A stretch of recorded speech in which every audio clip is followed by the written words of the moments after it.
कर्नाटकच्या जंगलात शेरखानची दहशत सगळ्यांवर होती. सगळे प्राणी जणू फक्त आपला जीव वाचवण्यासाठी जगत होते. एके दिवशी हरण आणि हरणी गवत खात होते तेवढ्यात शेरखान आला. जेवण करत आहात? मीही माझ्या पिल्लांना हेच सांगून आलोय की तुमची शिकार करेन. थोडं मी खाईन आणि थोडं पिल्लांसाठी घेऊन जाईन. बघ हरणी, आपण दोघांचे वाचनक ठीन आहे. तू पळून जा, मी शेरखानला रोखतो. नाही, मी तुला सोडून जाणार नाही. तुझी मला शपथ आहे. पिल्लांसाठी तुझे वाचन गरजेचे आहे. हरणी पळून जाते आणि शेरखान हरणाला मारतो. पिल्लांनो चला, आपल्याला आता जंगल सोडावं लागेल. शेरखानने तुमच्या बाबांना मारलने. थांब बहीण, शेरखानच्या भीतीने जंगल सोडण्याची गरज नाही. तुझा भाव अजून जिवंत आहे. तू काहीही करू शकत नाहीस. शेरखान खूप ताकदवान आहे. आज शनिवार आहे, मी बजरंगबलीचा भक्त आहे. पूजा करून येतो, मग बघतो शेरखानला.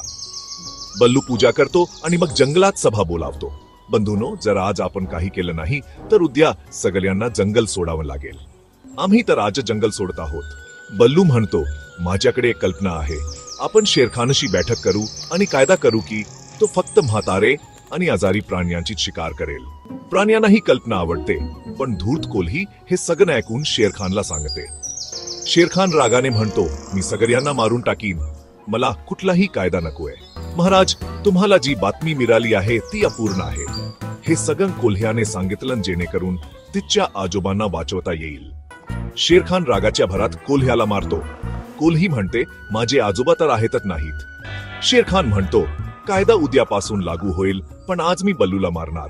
सगळे प्राणी घाबरून पळून जातात. बल्लू एकटा राहतो. अरे थांबा, एकटा राहिलो तर काही होणार नाही. हे बजरंगबली, मला वाचवा, नाहीतर सगळ्यांचा विश्वास उडून जाईल. बजरंगबली, बल्लू, मी आलोय, घाबरू नकोस. शेरखान त्यांना पाहून घाबरून पळून जातो. बल्लू, जर बजरंगबली आले नसते तर मी मरून गेलो असतो. मी तुमच्यासाठी नेता झालो होतो, पण तुम्ही मला फसवलंत. आम्हाला माफ कर बल्लू भाई.